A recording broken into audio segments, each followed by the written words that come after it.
Sup guys, welcome back to Mr. Isaac's channel. Today's the archives video for Bendy. Sorry for the abrupt ending on the last video. For some reason OBS stopped recording. I'm not exactly sure why, but it just did. So I'm sorry about that. But if I go, how do you go to chapter select? So I know there's a way. Select chapter. So now I should, since I completed chapter 5, archives. I do have archives unlocked. Let's go! Let's go to archives. I want to see what archives is. Okay. Welcome to the archives. Bendy and the Ink Machine began when the developer/cartoonist known as the Meatly experimented with bringing a sketch 2D style into a 3D world. After turning the idea into a horror game, Chapter 1 of the game was created in a little under a week with programmer/friend Mike Mood and released on February 10th in 2017.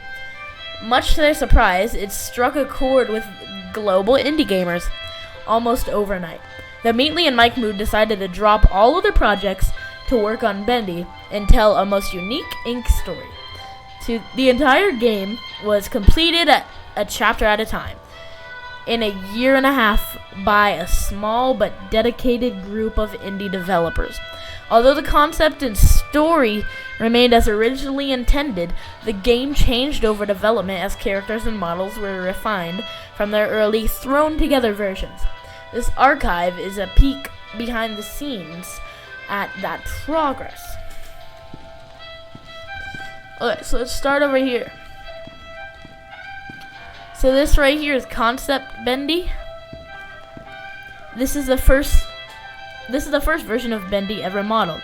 In the earliest concepts, Bendy was much smaller and cuter, with a face that split open to reveal a terrifying mouth. That's pretty weird. Okay, Alpha Bendy. This is the original game-used design of Ink Bendy from the earliest version of Chapter 1. Jokingly referred to as a bird poop, or the smile among the development team. It has no arms, it's just a glob with, like, a face. It's funny, though. It kind of still looks like the regular Bendy now that they added. Beta Bendy. This was Ink Bendy's form until the release of Chapter 4. At that time, the game received a major visual upgrade, and the title character got a new model as well. It looks pretty similar to, like, the current one, though. And then Ink Bendy. Ink Bendy as we know him today. Although similar to Beta Bendy, his upgraded version was remodeled, enhanced with a higher polygon count, and given new ink effects. They do look kind of similar. I agree, this is a lot better.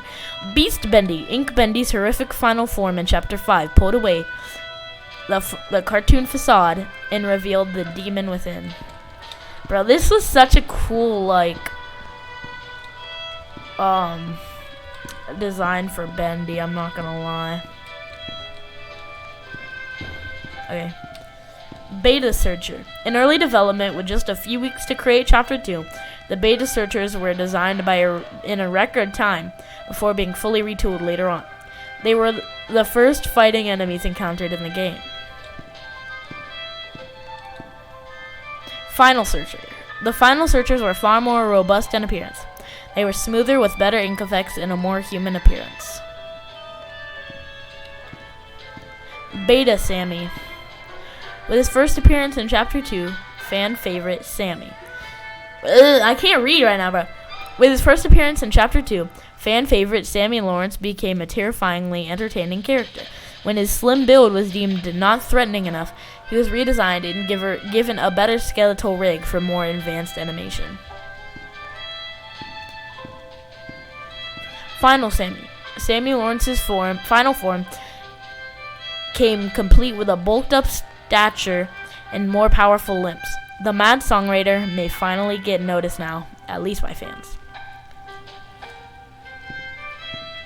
he actually has feet. Like in this beta, he has no feet, and then this one he actually has like full-on feet. Okay. The heck? That's Alice.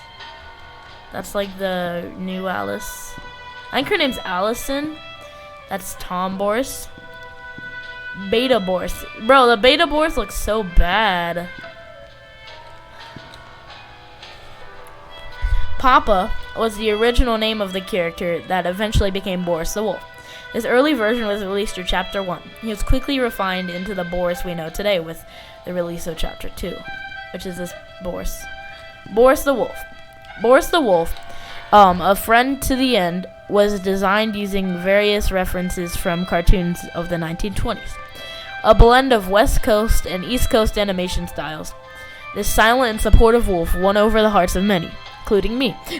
Although at times he was a headache for the development team due to his AI taking on a mind of its own during production. That's the throne. That's Brute Boris. Alice Angel's monstrosity, Brute Boris, was one of the biggest surprises of Chapter 4. His design was roughly based on the Frankenstein monster, but with more unfinished appearance.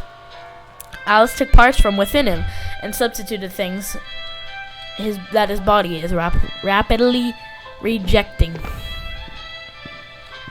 Is that the whole archives? No, there's stuff in the middle. Original ink machine. Before the major visual upgrade, this version of the ink machine was the one used in the game. Much of this machine's iconic fan-loved design was translated into the final version. Final version was so much bigger.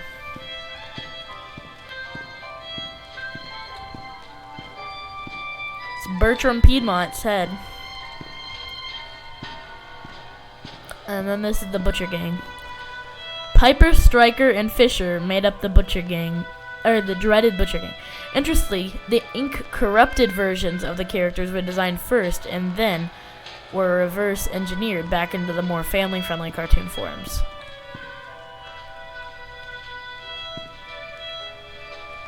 That's weird. Alright, well, I think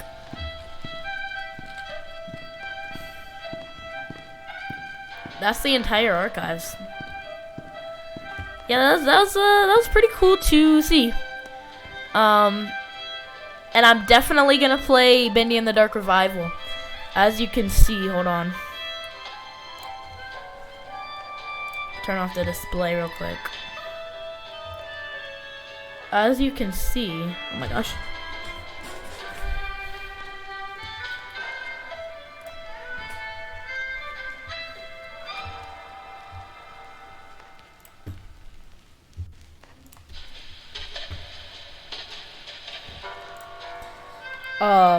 I do already have it purchased in Steam.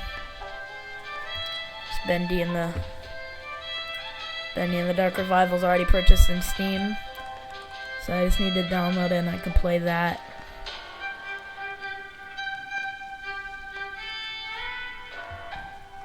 So yeah. Anyways. So my plan was just to do the archives, but they were pretty short. This is literally under 10-minute videos, so I feel like I should do something else, but I don't really know what to do. But